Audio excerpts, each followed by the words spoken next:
पहा नवीन एपिसोड्स एकदम add free. नमस्कार, आम्ही सारे खवय्ये जोडीत गोडीच्या आजच्या भागात मी संकर्षण कराडे आणि मी प्रशांत दामले तुमचं सगळ्यांचं मनापासून स्वागत करतोय। वा महाराज, जोडीत गोडीमध्ये तुमच्या बाजूला उभं राहण्याचा एक थाट मला मज्जा आली। एक वेगळीच मजा आहे। पण मला सांग, 10वीला किती मार्क मिळाले? अरे तुझं विचारतोय, तू काय विचार काय करतो? तुझे मार्क किती? 56%। 56%। Good good. आणि 12वीला 43%। अरे जाऊ दे, तुझी इतिहासाची कंप्लीट बॉम्ब आहे। आपण त्यात भानगडीत पडायलाच नको। आता आपले पाहुणे काही बोलवले का काय? आपण पाहुणे आहेत आणि महाराष्ट्राला निमित्त सुद्धा आहे। काय निमित्त? म्हणजे काय झालंय दामले सर, तुम्हाला सांगतो, हर हर महादेव नावाचा सिनेमा महाराष्ट्रभरातच नाही तर भारतभरात रिलीज होणार आहे आणि 5 भाषांमध्ये। काय सांगतो? म्हणजे मराठीसह 5 भाषांमध्ये रिलीज होणारा हा पहिला चित्रपट आहे आणि त्याच्या निमित्ताने आज मी 2 पाहुणे इथे बोलवलेले आहेत, नितीश चव्हाण आणि हार्दिक जोशी। क्या बात आहे। त्यांना आपण आमंत्रित करूया आणि आजच्या भागाला सुरुवात करूया। या या या या या या या थांबा इथे। वा वा, मनापासून स्वागत, मनापासून स्वागत। क्या वा वा वा। हा नितीश चव्हाण मित्रा, कसा आहेस तू? आणि हा हार्दिक जोशी आहे, तुम्ही दोघांना ओळखत असालच। म्हणजे काय? या दोघांनी सुद्धा झी मराठीवरती 2 दणदणीत मालिका केलेल्या आहेत। लागीर जालजी म्हणजे तेव्हा ही मालिका जेव्हा होती झी मराठीवर तेव्हा ती TRP मध्ये सर्वोत्तम नंबरला होती। क्या बात आहे। आणि सरांची मालिका तर म्हणजे राणादा तर तुम्हाला म्हणजे माहिती असलच। असे हे 2 उत्तम कलाकार आहेत आणि आज ते हर हर महादेवच्या निमित्ताने आलेले आहेत। कसे आहात मित्रांनो? मस्त मस्त। काय कसा होता सिनेमाचा अनुभव? खूप छान होता, कारण की ऐतिहासिक सिनेमा म्हणजे आयुष्यातलं पहिलंच असं एक पात्र असेल जे ऐतिहासिक पात्राशी खरोखर आहे। म्हणजे आबाजी विश्वनाथ, म्हणजे महाराजांचा असा गुप्तहेर किंवा त्यांच्या बरोबर असणारा त्यांचा मावळा आबाजी विश्वनाथ। हो, त्यामुळे खरं तर खूप एक आगळं वेगळंच होतं। म्हणजे एक ती ऊर्जाच वेगळी होती। आणि म्हणजे माझं नशीब, मी असं सांगेन की जेव्हा मला चित्रपट विचारण्यात आला, म्हणजे मी सुरुवातीपासून सांगतो, खरं सांगितलं की अशी अशी एक स्टोरी आहे आणि खूप छान पद्धतीचा आपण सिनेमा करतो, ऐतिहासिक आहे, थोडंसं दडपण आलं की अशा गोष्टी करायच्या आपण नॉर्मली करत नाही ना ऐतिहासिक। हो बरोबर आहे। त्यामुळे आणि मुळात त्या तुझ्या जीव रंगला मालिकेचं शूट चालू होतं कोल्हापूरमध्ये, फोन आलं की इथे इथे अशा अशा ठिकाणी भेटायला, आणि इतका छान योगायोग होता की पन्हाळ्या गडावरतीच मीटिंग झाली आणि तिथे हे पात्र मला मिळालं करण्यासाठी। आणि त्यामुळे मी खूप म्हणजे स्वतः नशिबवान समजतो की महाराजांच्या एका भूमीवरती, म्हणजे नक्कीच महाराष्ट्र पूर्ण नाही तर अख्खा भारत ही त्यांचीच भूमी आहे, पण त्या भूमीवरती हे पात्र मला मिळालं, तेही त्यांच्या किल्ल्यावरती, याच्यापेक्षा सुखद आनंद काहीच नसेल। किती छान। म्हणजे जिथे अनेक तह झालेले आहेत तिथे करिअर मधला एक फार मोठा तह तू घडून आणलेला आहे, हो की नाही? वा, खूप शुभेच्छा या सिनेमासाठी। सर, आपलं पात्र काय आहे? मी धनाजी नावाचं कॅरेक्टर प्ले करतोय आणि हा एक बाजींच्या जवळचा असा तो मावळा आहे आणि बाजींचं त्याचं एक वेगळं नातं आहे, जवळचं नातं आहे। आणि ह्या कॅरेक्टरबद्दल अजून सांगायचं म्हटलं तर अजून एक ट्विस्ट आहे, फक्त ते तुम्हाला फिल्ममध्ये तुम्हाला दिसेल। हर हर महादेव हा सिनेमा 25 तारखेपासून येतोय, आवर्जून बघा। आता ह्यांच्याकडे आपण अप्रतिम पदार्थ करणार आहात ना? हो, म्हणजे दोघं मिळून आम्ही करू। तू कर, आपण दोघे मिळून करू। अरे ब्रो, ते आम्ही तेवढं करता इथे आलो, तुम्ही कराल ना? नक्कीच नक्की। काय करणार आहेस तू? शेवयाची बर्फी आम्ही ठरवलंय, दोघात मिळून एक। अरे तुम्ही एवढे यार, मिठाई असं काय दोघांचं, शेवयाची मिठाई। बरं ठीक आहे, त्याआधी एक काम करूया सर, पदार्थ तर आपण खाऊयात, यांच्यामध्ये पंजा लढूया आणि किसमे कितना दम जरा बघूया, एक खेळ खेळूया ना, कारण दोघेही तसे जरा तब्येतीतले कार्यकर्ते। आता जरा थोडा बारीक झालो ना, खूप बारीक झालायस तू, पण पंजा लढवायलाच लागेल। लग्नानंतर अजून होशील। अरे खूप काम करायला लागतं। प्लीज जरा एक पंजा लढवा। जिंकणार सगळ्यांना माहिती। ठीक आहे रे, आम्हाला जरा तेवढीच मजा रे आम्हाला। हा चला, आता त्याला जिंकू दे, नंतर बघू आपण। 3, 2, 1 स्टार्ट। झी मराठीच्या 2 गाजलेल्या मालिकांचे 2 गाजलेले नायक आज आपल्या समोर आम्ही सारे खवयीच्या मंचावर पंजा लढवताना दिसत आहेत। थरथराट सुटलाय पण पंजा काही सोडलेला नाहीये। आज्या आणि राणादा लई किशोर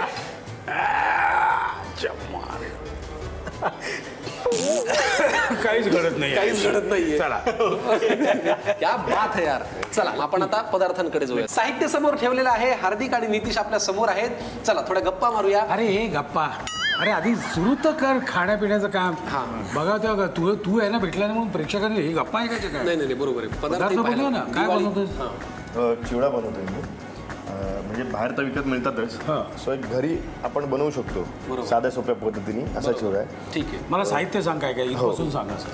हे मखाणे आहेत, त्याच्यानंतर मका चिप्स, कुरमुरे, पोहे, शेंगदाणे, मनुके आहेत, त्याच्यानंतर 2 प्रकारचे मनुके आहेत, त्यानंतर चण्याची डाळ आहे, कढीपत्ता आहे, मसाला, राई, हळद, लसूण, मिरची आणि मीठ आणि खोबरं पण.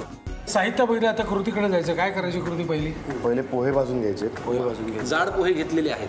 हो. बरं, आम्ही हे सगळं जे करतोय ते एवढ्या करता की आता दिवाळी तोंडावर आहे, सणासुदीला बाहेरून चिवडा आपण बरेचदा हल्ली आणतो, पण तसं नका करू. जो बाहेर फॅशनेबल असा वेगवेगळा दिसणारा चिवडा असतो तो आपण घरी करू शकतो, कारण ह्याच्यात ते सगळंच आहे जे बाहेरच्या चिवड्यात असतं. हो की नाही हार्दिक? हो.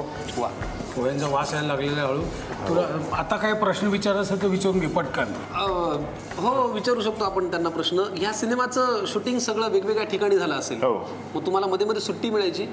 हो, म्हणजे एक शेड्यूल नंतर दुसरं जे शेड्यूल असायचं त्यामध्ये सुट्टी मिळायची. अच्छा. मग तेव्हा घरी जाऊन यायचं किंवा पण जरा खूप आम्ही स्वतःला जपलं होतं, कारण की ते लुक आणि हे सगळं तेच मला विचारायचं होतं, कारण ही भूमिका करताना आपलं शरीर आपलं दिसणं याच्यावरती काम केलं जातं, कारण तेवढा अभ्यासपूर्वक हा सिनेमा. मग तुम्ही सगळं त्या अख्ख्या काळामध्ये जपलं? हो, सगळंच. म्हणजे आम्ही सराव कुठे करतोय, घोडस्वारी कुठे शिकतोय, हे सगळं आम्ही गुपित ठेवलं सगळं, की कोणालाच काही कळू दिलं नाही की तलवारबाजी शिकतोय किंवा ते कोण शिकवतंय. त्यांनाही सांगितलं होतं की फोटोज वगैरे कुठे टाकू नका. आम्हालाही सांगितलं होतं. वेगवेगळे शेड्यूलमध्ये होतं, त्यामुळं आम्ही तेवढं ते त्यासाठीच आम्ही ते दिवस दिले होते, त्यामुळे ते आम्हाला जपावं लागलं होतं. किल्ल्यांवरती सुद्धा शूट झालं तेव्हा काही सीन्स नंतर अशा ठिकाणी आपण शूट करत होतो की जिथे खुर्च्या नसतात कधी किंवा बसायला आपल्याला जागा नसते. तर ही आपलं ते बरं त्या झोनमध्ये असतो. मग तेव्हा महाराजांची भूमिका सुबोध सर करत होते आणि मग मी बाजूला बसलेलो, मग सुबोध सर सुद्धा बाजूला येऊन बसले. तेव्हा असं वाटलं की खरोखर महाराज सुद्धा असे त्यांच्या मावळ्यांबरोबर बसत असतील ना, म्हणूनच एवढे ते ताकद त्या मावळ्यांमध्ये येत होती. आणि मला असं वाटतं की हे त्यांच्यासाठी वेगळं सिंहासन नाही आहे. बरोबर, आम्ही सारखे. म्हणजे की आधी बाबा मावळे जेवलेत का, म्हणजे हे खऱ्या गोष्टी होत्या. ह्या तिकडच्या लोकांनी सुद्धा सांगितलं की तुम्ही हे जे करताय हे बरोबर करताय. अरे वा, की महाराज असे विचारायचे की आधी माझे मावळे जेवले का, माझे सहकारी. आणि मला असं वाटतं की त्यांनी मावळे म्हणून पण कधी असं विचारलं नसेल, माझे सहकारी त्यांनी नेहमी म्हटलं. खांद्याला खांदा, हो, पुढे मागे नाही, खांद्याला खांदा. खांद्याला खांदा लावून. खरंच म्हणजे जे काही वर्णन तुम्ही सांगताय त्याच्यावरनं मला असं वाटतंय की हर हर महादेव हा सिनेमा युद्धाचा नसून तो त्या भावनांचा आहे. आपल्याला छत्रपती शिवाजी महाराज हे योद्धा म्हणून माहिती आहेतच, पण त्यातले भावनिक महाराज कसे होते हे या सिनेमातनं उलगडेल आहे ना. नक्की पहा. पोहे छान भाजून झालेत रे. तेल दे. तेलच ना? हो. तुम्ही एकूण किती गडांवर पण शूटिंग केलं असेल रे अंदाजे? विजापूरला एक केलं आपण, त्याच्यानंतर कोल्हापुरात केलं, कोल्हापूर पन्हाळ्यावर एक केलं. हां, एक त्यानंतर लास्टचं केलं ते कुठं? हो, पण अजून एक उस्मानाबादच्या एका ठिकाणी आम्ही एका गडावरती साधारण 5-6 ठिकाणी. आणि नुसतं तेवढंच नाही की जिथे काही असे भाग होते, म्हणजे मला असं वाटतं की ते या चित्रपटाद्वारे आपल्या प्रेक्षकांना दिसतील की आपण पन्हाळा किल्ल्यावरती गेलो किंवा त्या ठिकाणी गेलो की आपण फक्त ज्या जागा प्रेक्षणीय केलेल्या आहेत त्याच बघतो, पण काही ठिकाणाहून जिथून महाराज यायचे जायचे त्या भागेत सुद्धा आम्ही काही ठिकाणी शूट केलेले. म्हणजे येण्या जाण्यासाठी तो रस्ता वापरला किंवा ते शूट करतात, त्यामुळे आम्हाला सुद्धा एक वेगळं त्या गोष्टीतून शिकायला मिळालं. नाही, मुक्काम त्यांचा सगळ्यांचा मुक्कामच जंगलात असायचा ना. हो.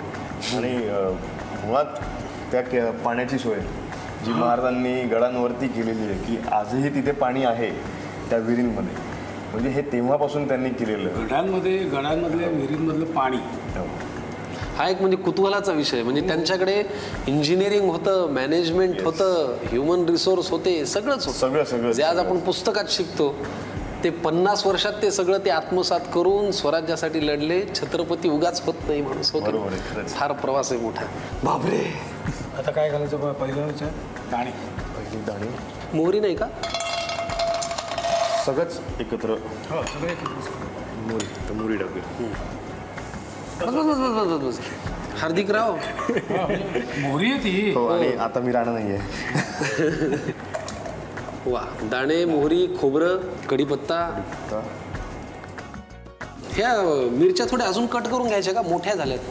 हे बघ, मिरच्या तू कशाही टाकल्यास ना तरी तिखटपणा काही कमी होणार नाही आहे. त्यामुळे तू बारीक कर, ठेचा कर, बरोबर, तोच राहणार. कढीपत्त्यानंतर तू टाकली चण्याची डाळ, मग लसणाच्या पाकळ्या आणि आता मिरची. आता मिरची, साली सकट टाक भरपूर. मसाला व्यवस्थित झाला का? तो चिवड्याचाच मसाला आहे. बस. वा, मस्त वास सुटलं. फार छान. हळद. जी काही दिवसांनी लागणार आहे ती तू आत्ता टाकलीयस, हळद. बरोबर. तुझ्यात जीव रंगला. आता आपण मनुका घालू. आपल्याला गोड चिवडा नको आहे, त्या हिशोबाने झाला. थोडा खमंग हवा आहे. वा वा. बरं, हे जरा छान तेलामध्ये होईपर्यंत आपण गप्पा मारूया की खूपदा काय होतं, एखादं पात्र केल्यानंतर आपल्यामध्ये थोडासा बदल होतो, कारण आपण तसा विचार करायला लागतो, त्या दृष्टीने बघायला लागतो. तुम्ही मावळा साकारलाय बरोबर, म्हणजे तू गुप्तहेर आहेस असं तू म्हणालास, तू मावळा आहेस. तर मग हे साकारल्यानंतर वागणं बोलणं त्यांचं महाराजांशी असलेलं नातं हा विचार करून काही फरक पडतो का रे असं वाटतं? नाही, खरंच खूप फरक पडतो.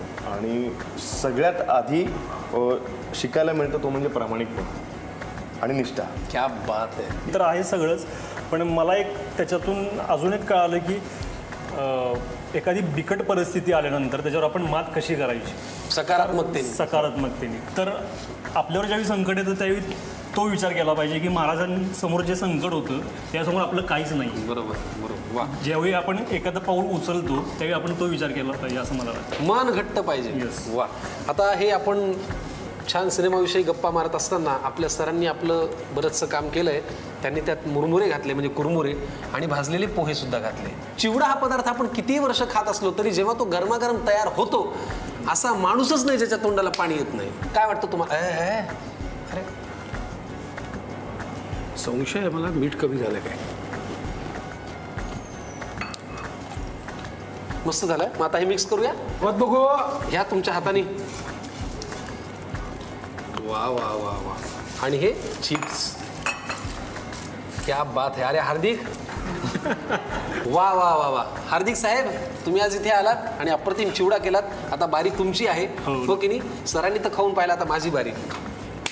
लिहून घ्या साहित्य आणि कृती. आता आपण चिवडा तयार करण्याची कृती पाहूया. प्रथम एका कढईत जाडे पोहे नीट भाजून घ्यावे.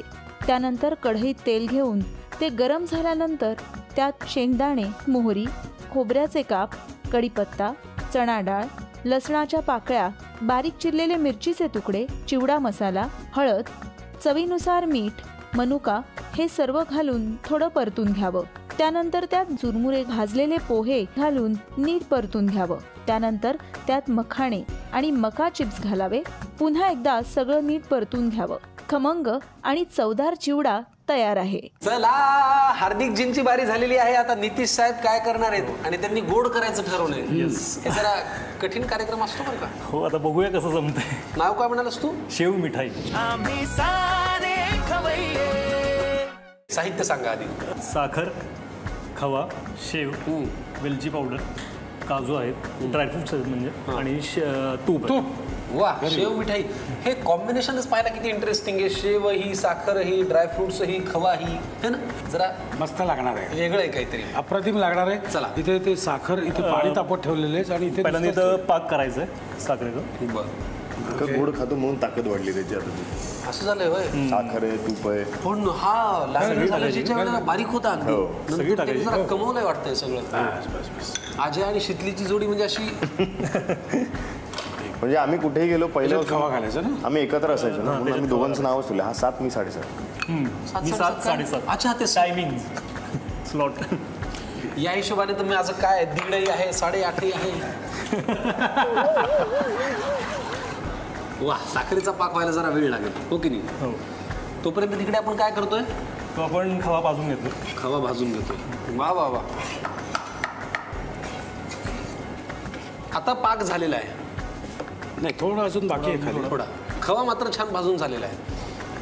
खवा करेक्ट झालेला आहे, कारण खव्याला तूप सुटणं फार महत्वाचं आहे. आणि ते जे तूप आहे ते तूप त्याला सुटायला लागलेलं आहे. आणि खव्याचा रंग बघ असा तांबूस तपकिरी होत जातो. ते झालं की समजायचं खवा भाजून झालेला आहे. हे झालंय वाटतं. Done done done. ओके, करा गॅस बंद. नाही, गॅस का बंद? ह्याच्यात आता वेलची पावडर घालायची आपल्याला. घाल की इकडे. हां, बस बस बस. वा, हे वेलचीचा वासच अप्रतिम आहे ना. हे झालंय ना आता. आता आपण शेव याच्यामध्ये टाकतो. ओके. हे काम मला करू दे, कारण मी कधीच साखरच्या पाकात शेव घातली नाहीये. काहीतरी वेगळंच कॉम्बिनेशन आहे. किती घालू रे? अख्खी अख्खी. हो, घाल. आत्ता काय उपयोगाचे नाही तुला. आणि ते अर्ध घाल. ड्रायफ्रूट. ड्रायफ्रुट्स. ड्रायफ्रूट अर्ध आणि बाकीचं वरून सजावटीला बरं. खिरी आता हे घालायचे थांबतात. आम्ही साखरेच्या पाकात शेव घातली, त्यात ड्रायफ्रुट्स घातले. आता आम्ही त्यात खवा घालतोय, जो आम्ही छान असा तव्यावरती पॅनवरती परतून किंवा भाजून घेतला होता. अगं ग ग ग ग ग ग ग. शेव बर्फी का? आता तो बॉक्स घे, बॉक्स. अच्छा, हे भांड त्याला तूप लावायचंय. हां, तूप लावण्याचं काम हार्दिक चांगलं करू शकतो. आता बरं लाव, तूप लाव.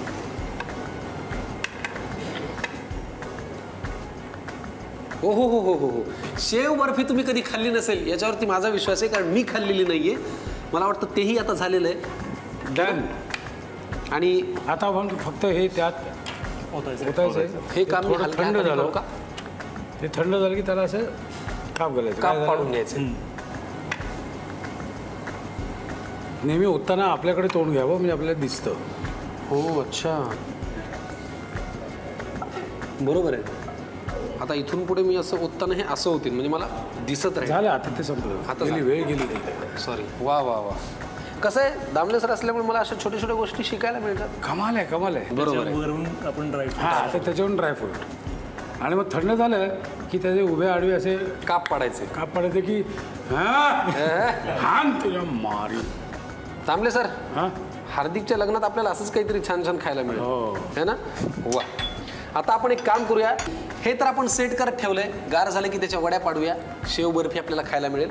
पण दामले सर, तुम्ही सांगितल्याप्रमाणे हे साहित्य मी आणलेलं आहे. ह्याचं आता Yes. काय म्हणणं आहे? काय आहे, तुम्ही मगाशी आता आपण ते काय पंजा लढवलात. आता कसं आपण आयुष्यात हळूहळू पुढे जातोय. तुझंही लग्न होणार आहे, तुझंही लग्न होणार आहे. तर काही गोष्टी नाजूकपणे सोडवायला लागतात. बऱ्याच वेळा आपल्याला बहिरं पण व्हावं लागतं. बरेच वेळा ऐकलंच नाही मी, कुठे काय हो, सगळ्या गोष्टी करायला लागतात.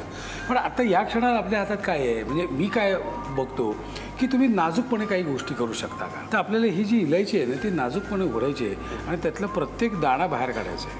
आणि ती अशी नाही उघडायची, ती अशी हळूच उघडून 2 पाकळ्या एकत्रच राहिल्या पाहिजे शेवटपर्यंत. हां, वा, फार छान. म्हणजे 1 मिनिटांची वेळ आम्ही तुम्हाला देतो.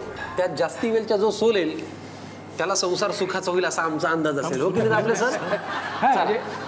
3, 2, 1 स्टार्ट. तुझ्यात जीव रंगला. वा, ओ क्या बात है. 20 सेकंद त्यांचे पहिल्या विलायचीतच गेले. क्या बात है. नितीश, लागिर झालं जी. 25 सेकंदांच्या वर वेळ गेलेली आहे आणि विलायचीतले सगळे दाणे ह्याच्यातच सोलायचे बरं का हार्दिक साहेब. हो. चला, शेवटचे 30 सेकंद राहिलेले आहेत. पण तुम्हाला एक सहज आठवण करून देतो की नितीश आणि हार्दिक हर हर महादेव या येऊ घातलेल्या सिनेमाच्या निमित्ताने इथे आलेले आहेत. तर हा सिनेमा नक्की बघा. शेवटचे 10 सेकंद राहिलेले आहेत. आणि मग खरं सांगू का, मगाशी हार्दिकने आणि ह्याने जिथे काही सांगितलं त्यामुळे मला अशी उत्कंठा वाढली बरं का चित्रपटाबद्दल. बरोबर. आणि असं वाटते आपण बघायलाच पाहिजे. नक्की जाऊया आपण. चला, 5, 4, 3, 2, 1 थांबा. संपलं. राहू द्या. हे आता काय मनावर घेऊ. साधारण 1, 2, 3, 4, 5 आणि 6. 1, 2, 3, 4, 5, 6. 6 विलायच्या सोडल्या यांनी. बघ, म्हणजे हा सिनियर असून ह्याला माहिती आहे सगळ्या गोष्टी. ठीक आहे, पण म्हणजे संसार उत्तम करतील अशी आशा आहे. अशा नाही करणार ते. त्याची खात्री कारण कुणीच देऊ आणि शकत. पोरं तयार आहेत, कसंही करून रेटून देतात पुढे. बरोबर. चला, आता हे तर झाला हा खेळाचा भाग. हो. पण तुम्ही जे हे मिश्रण गार करायला ठेवलेलं आहे हे झालं की आपण याच्या वड्या पाडूया. शेव बर्फी खायला घेऊया. तुम्ही लिहून घ्या साहित्य आणि कृती. आता आपण शेव मिठाई तयार करण्याची कृती पाहूया. प्रथम एका कढईत पाणी आणि साखर घेऊन पाक करण्यासाठी गॅसवर ठेवावी. गॅसवर दुसरी एका कढईत तूप सुटेपर्यंत खवा परतून घ्यावा. पाक होत आल्यावर त्यात वेलचीची पूड घालावी. आता या पाकात शेव घालावी आणि सुक्या मेव्याचे तुकडे आणि मग परतून ठेवलेला खवाही घालावा. वड्यांच्या ट्रेला तूप लावून घेऊन शेव खव्याचं मिश्रण या वड्यांच्या ट्रेमध्ये ओतून नीट पसरून थापून घ्यावं. त्यावर सजावटीसाठी सुक्या मेव्याचे तुकडे घालावे. गार झाल्यानंतर या वड्या ट्रेमधून सुट्या करून घ्याव्यात. नाविन्यपूर्ण शेव मिठाई तयार आहे. हार्दिक जोशी आणि नितीश चव्हाण हे 2 खंदे कलाकार इथे आले आणि हर हर महादेवच्या निमित्ताने गप्पा मारल्या. सिनेमाविषयी सांगितलं आणि पदार्थही केले हो, म्हणजे दिवाळीच्या तोंडावर. म्हणजे एक गोड एक खमंग हे पदार्थ तुम्ही आता घरी करून पहा आवर्जून. आणि मंडळी, मला तुम्हाला सांगायला आवडेल की याच सिनेमाच्या निमित्ताने पुढच्या शुक्रवारी आणि शनिवारी या सिनेमामध्ये जे प्रमुख भूमिकेत आहेत ती सायली संजीव आणि छत्रपती शिवाजी महाराजांची भूमिका केलेले अभिनेते सुबोध भावे याच कार्यक्रमात येणार आहेत. तेही स्वयंपाक करणार आहेत. त्याचा एक वेगळा आनंद असेल, हो की नाही? अगदीच. तो आनंद आणि ते पदार्थ घेऊन आपण पुढच्या भागांमध्ये भेटूया. तोपर्यंत अरबट सरबट खाऊ नका आणि झी मराठी सोडून कुठे जाऊ नका. पाहत राहा ताजा आणि गरमागरम कार्यक्रम, ज्याचं नाव आहे आम्ही सारे खवय्ये, जोडीत गोडी.